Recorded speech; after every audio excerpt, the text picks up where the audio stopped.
ప్రేక్షకులందరికీ నమస్కారం. నేను మీ జాహ్నవి. మనతో ఉన్నారు ప్రముఖ జ్యోతిష్య వాస్తు పండితులు, జ్యోతిష్య వాస్తు శిక్షణ నిపుణులు, లలిత ఉపాసకులు బ్రహ్మశ్రీ నానాజీ పట్నాయక్ గురువు గారు. సూక్ష్మంలో మోక్షం ఈ ప్రత్యేక కార్యక్రమం ద్వారా మనకున్నటువంటి ప్రతి సమస్యకి సరికొత్త సందేహాలు గురువు గారు అందిస్తూ అందరికీ తగిన రెమెడీస్ ఇస్తూ ఉన్నారు కదా. మరి ఈ రోజు కూడా శనివారము ఏకాదశి రాబోతుంది కదా. మరి దానికి సంబంధించి పూర్తి వివరాలు, రెమెడీస్ గురువు గారు మాటలు అడిగి తెలుసుకుందాం. నమస్కారం గురువు గారు. శ్రీమాత్రే నమః. అయితే గురూజీ, ఈ వచ్చే శనివారం ఏకాదశి, అదేంటో మిగిలిన అన్ని ఏకాదశులు ముఖ్యమే, శనివారం ఏకాదశి అనేసరికి మరింత స్పెషల్ అనిపిస్తూ ఉంటుంది. మరి ఈ శనివారం ఏకాదశి స్పెషల్ ఏంటి? ఆ రోజు అందరూ కూడా ఆచరించవలసిన విధి విధానాలు ఏమిటి? ఈ ఏకాదశి పేరు మోహిని ఏకాదశి అంటారు.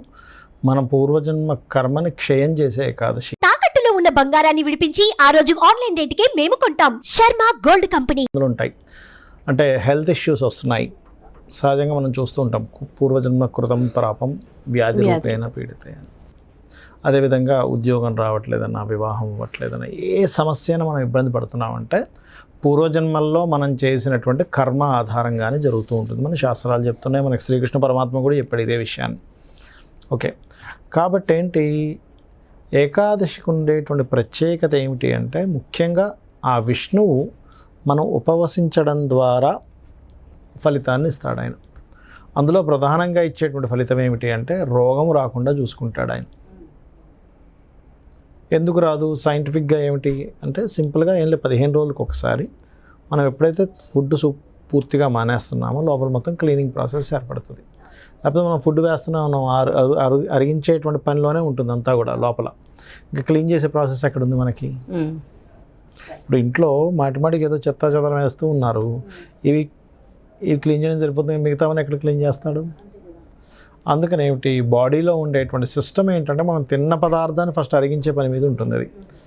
అలాగా మనకి ఏకాదశి నాడు రవిచంద్రులు ఇద్దరు కూడా 5/9 యాక్సెస్లో కానీ 3/11 యాక్సెస్లో కానీ ఉంటారు.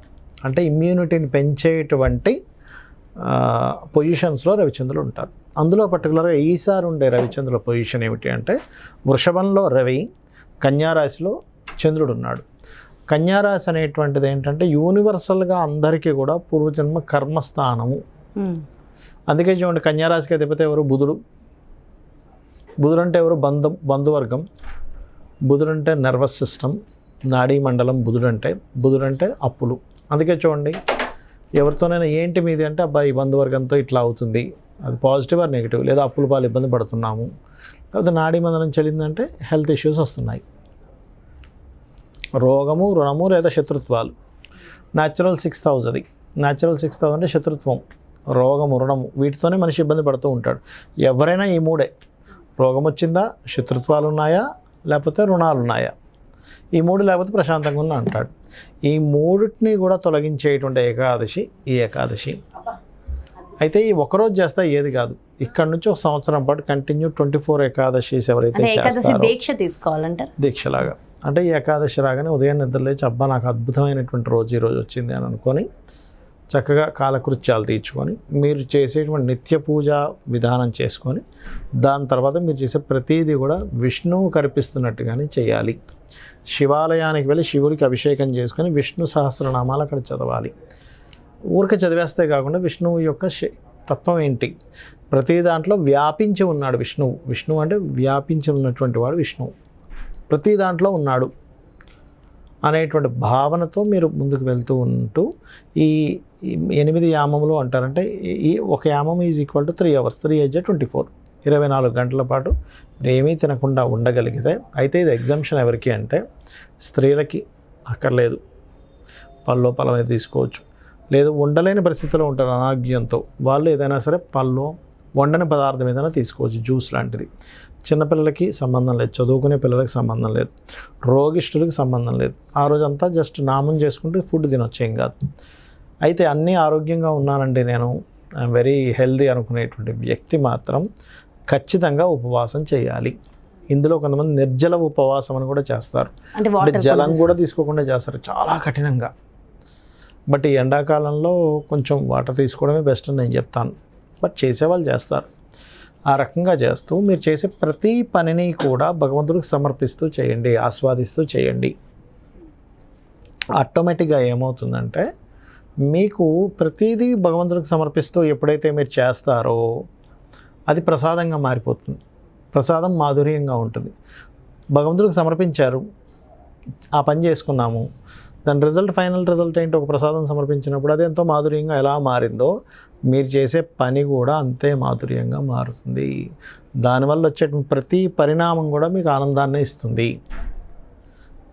ఎందుకు అంటే అది భగవత్ సంబంధం అయిపోయింది. అది ఇంకా భగవంతుడి కోసం చేశారు మీరు. దుఃఖం అనేటువంటిది రాదు. అది నిత్య జీవితంలో రోజు అలవాటు అవ్వాలి.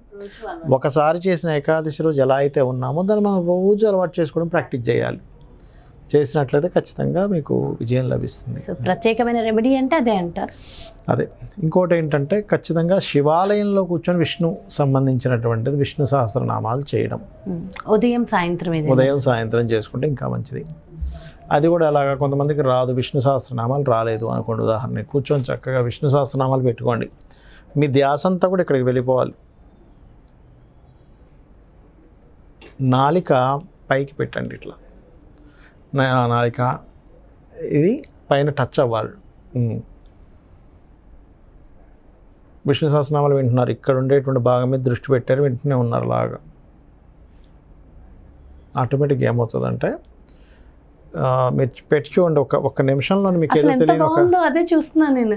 చాలా ప్రశాంతమైనటువంటి వాతావరణం వస్తుంది. చాలా ప్రశాంతంగా ఉంది. మామూలుగా అయితే రెడ్ వస్తుంది కళ్ళ ముందు మనకున్న టెన్షన్స్ కి. అవునవునవును. ఇలా పెట్టగానే హ్యాపీగా వైట్ గా అనిపించింది.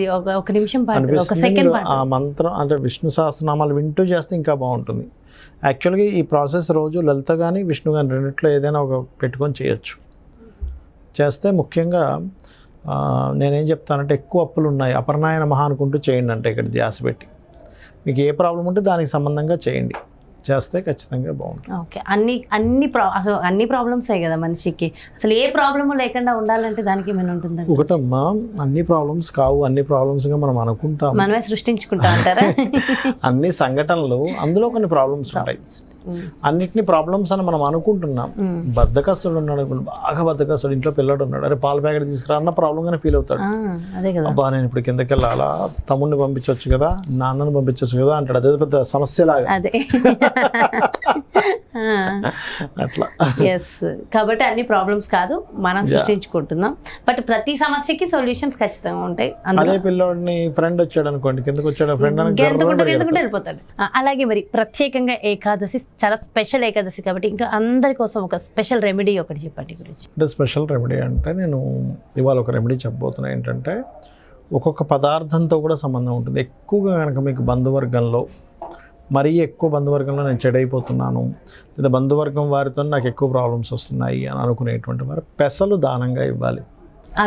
ఆ రోజు పెసలు దానంగా ఇస్తూ పర్టికులర్గా ఓం కర్పూర వీటికామోద సమాకర్ష దిగంతరాయే నమః.